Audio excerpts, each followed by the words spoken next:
सर्व सुख प्रदान करने वाली और कष्टों को दूर करने वाली माँ भगवती को समर्पित चैत्र नवरात्रि का पावन पर्व महाअष्टमी और महानवमी पर बने दिव्य और दुर्लभ संयोग किसी भी छोटी कन्या को दे दे, यह एक चीज पूरी साल भर रहेगी माता रानी की कृपा। माँ की कृपा से बड़ी परेशानी मिनटों में होगी दूर। चमक जाएगा आपका भाग्य। साल भर घर में नहीं होगी धन की कमी। ओम गण श्री महागणेशाय नमः। राधे राधे दोस्तों, कैसे हैं आप सब। दोस्तों, नवरात्रि का पावन पर्व चल रहा है। यह पर्व माता रानी को समर्पित होता है। नवरात्रि का वैसे तो हर दिन बहुत खास होता है, लेकिन नवरात्रि में आने वाली दुर्गा अष्टमी का विशेष महत्व होता है। इस दिन माता रानी का श्रृंगार अवश्य ही करना चाहिए। शास्त्रों के अनुसार नवरात्रि की महासप्तमी की रात्रि को माता रानी अपने नेत्र खोलती हैं। इसलिए महाअष्टमी के दिन माँ का पूजन करने से माँ की असीम कृपा प्राप्त होती है।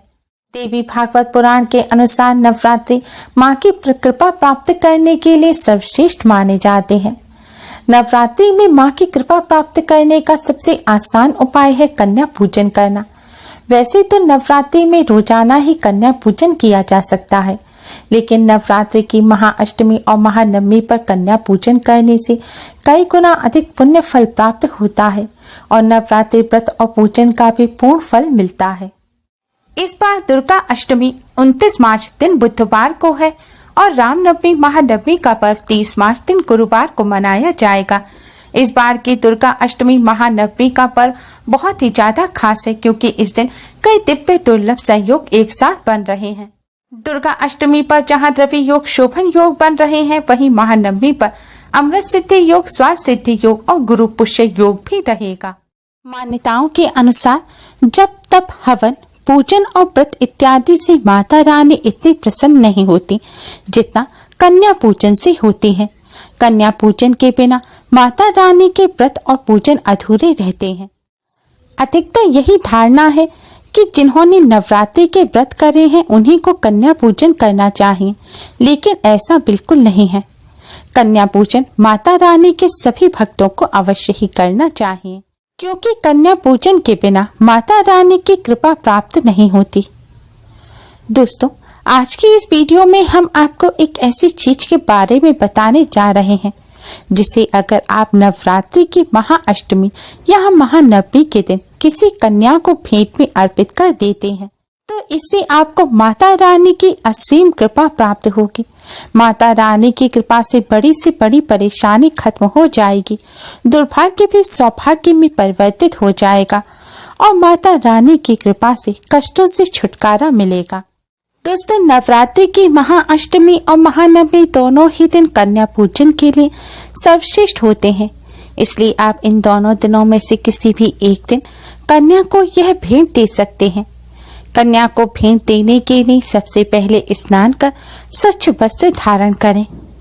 आप काले रंग के कपड़े ना पहने। अब आप एक लाल रंग की चुनरी लें। आपको लाल रंग की नई चुनरी लेनी है और ध्यान रखें चुनरी पर गोटा लगा होना चाहिए, क्योंकि गोटे वाली चुनरी ही माता रानी को अर्पित की जाती है। और आज के दिन कन्या पूजन हम इसीलिए करते हैं क्योंकि कन्याओं को माता रानी का स्वरूप माना जाता है। कन्या को कुछ भेंट देने का मतलब है यह भेंट हम माता रानी के चरणों में अर्पित कर रहे हैं। भोजन कराने का मतलब है हम माता रानी को भोग लगा रहे हैं। अब आप इस चुनरी को प्लेट में रखें और माता रानी के सामने एक दिया जलाएं और एक सुगंधित धूपबत्ती जलाएं। इसके बाद माता रानी को कुमकुम से तिलक करें। तिलक करने के पश्चात अब आप इस चुनरी पर थोड़े से मखाने, थोड़े से बताशे और कुछ सिक्के रखें। यह सभी चीजें आपको इस चुनरी पर रखनी है और इस चुनरी को आपको अब प्लेट सहित माता रानी के सामने रखकर माता रानी को अर्पित करना है। माता रानी को चुनरी अर्पित करने के पश्चात अब आप माता रानी के इस मंत्र ओम ऐं ह्रीं क्लीं चामुंडाय विद्महे का 108 बार जाप करें। मंत्र है ओम ऐं ह्रीं क्लीं चामुंडाय विद्महे। मंत्र का जाप करने के पश्चात अब आप माता रानी को प्रणाम करें और आपके जीवन में जो भी समस्या चल रही है उन समस्या को दूर करने की प्रार्थना करें।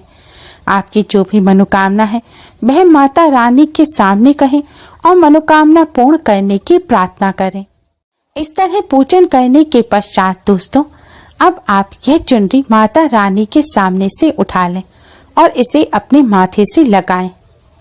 अब इस चुनरी को ले जाकर आप 10 वर्ष से छोटी किसी कन्या को भेंट में दे दें। देवी भागवत पुराण के अनुसार नवरात्रि में उन्हीं कन्या को माता रानी का स्वरूप माना जाता है जो रजस्वला नहीं होती। इसलिए 10 वर्ष से छोटी कन्या को ही आप यह भेंट अर्पित करें। कन्या को भेंट देने के लिए आप कन्या से कहें कि वह अपने दोनों हाथ फैलाएं और कन्या के दोनों हाथ में आपको यह चुनरी बताशे, मखाने और सिक्कों के साथ रख देनी है। कन्या को भेंट देने के बाद आप कन्या के पैर छुएं और उन्हें प्रणाम करें। आपको यह भेंट कन्या को माता रानी का स्वरूप मानते हुए देनी है और माता रानी का स्वरूप मानते ही आप कन्या के पैर छुएं और कन्या से आशीर्वाद लें। दोस्तों, कन्या को इस तरह भेंट देने से माता रानी अति शीघ्र ही प्रसन्न हो जाती है और अपने भक्तों के सभी कष्टों को दूर करती हैं। इस तरह कन्या को भेंट अर्पित करने से आप देखेंगे कि माता रानी की कृपा से जल्द ही आपका दुर्भाग्य भी सौभाग्य में बदल जाएगा और किस्मत साथ देने लगेगी, जिससे आपके बिगड़े हुए कार्य भी बनने लग जाएंगे। अगर आपने अपने घर में कन्याओं का पूजन करने के लिए कन्याओं को आमंत्रित किया है, आप सभी कन्याओं को यह भेंट ना दे सके तो किसी एक कन्या को जिसमें आपको माता रानी के दर्शन हो, जहां आपको मन से लगे कि यह कन्या बिल्कुल माता रानी का स्वरूप है और माता रानी इस कन्या के रूप में आपको आशीर्वाद देने आई हैं, आप यह भेंट उस कन्या को ही दें। दोस्तों, नवरात्रि में कन्याओं को भेंट देने के अलावा सुहागन महिलाओं को भी भेंट देने की परंपरा है। देवी भागवत पुराण के अनुसार विवाहित महिलाओं को नवरात्रि के प्रथम दिन या फिर नवरात्रि की महाअष्टमी या महानवमी के दिन माता रानी को सुहाग की सामग्री अर्पित करनी चाहिए। सुहाग की सामग्री जैसे कि बिंदिया, बिछुआ, मेहंदी, महावर, सिंदूर इत्यादि। इनके साथ ही लाल साड़ी, लाल चुनरी, लाल वस्त्र भी माता रानी को अर्पित किए जाते हैं। और पूजन के पश्चात अगर आपने पहले दिन अर्पित किए हों या अष्टमी पर किए हों, यह सभी सामग्री माता रानी के चरणों में नवमी तिथि तक रखी रहने देनी चाहिए और नवमी तिथि को यह सामग्री माता रानी के प्रसाद स्वरूप किसी सुहागन महिलाओं को भेंट में दें। यह सामग्री खास तौर पर सुहागन ब्राह्मणी को या फिर आपकी सुहागन ननद या सास हो, उनको आप भेंट में अर्पित कर सकते हैं।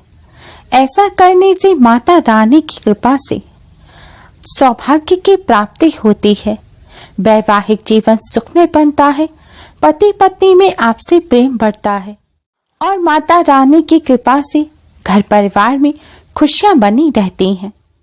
सुहागन महिलाएं ही नहीं, माता रानी के सभी भक्त इस तरह माता रानी को सुहाग की सामग्री अर्पित कर किसी सुहागन महिला को अगर भेंट करते हैं तो इससे माता रानी की असीम कृपा प्राप्त होती है और कष्टों से छुटकारा मिलता है। दोस्तों, नवरात्रि का पर्व मां आदिशक्ति दुर्गा को समर्पित होता है। मान्यताओं के अनुसार पूरे साल भर जप तप पूजन और होम करने से मां इतनी प्रसन्न नहीं होती जितना नवरात्रि में कन्या पूजन से हो जाती हैं। इसलिए आप नवरात्रि के पावन पर्व पर मां की कृपा प्राप्त करने के लिए कन्या पूजन अवश्य ही करें और कन्या को यह भेंट अवश्य ही दें। अगर आपने नवरात्रि के व्रत नहीं रखे हैं तब भी आप कन्या को यह भेंट अवश्य ही दें। ऐसा करने से माता रानी की असीम कृपा प्राप्त होती है। अगर आप रजस्वला हैं, यानी कि आपको पीरियड हो रहा है और आप इस तरह पूजन कर कन्या को भेंट नहीं दे सकते, तो आप अपने परिवार में अपने बच्चों द्वारा भी कन्या को इस तरह भेंट दिला सकते हैं। ऐसा करने से भी आपको माता रानी की कृपा प्राप्त होगी और आपको अपने व्रत और पूजन का पूर्ण फल मिलेगा। Please like, share and subscribe. Thanks for watching. जय माता दी।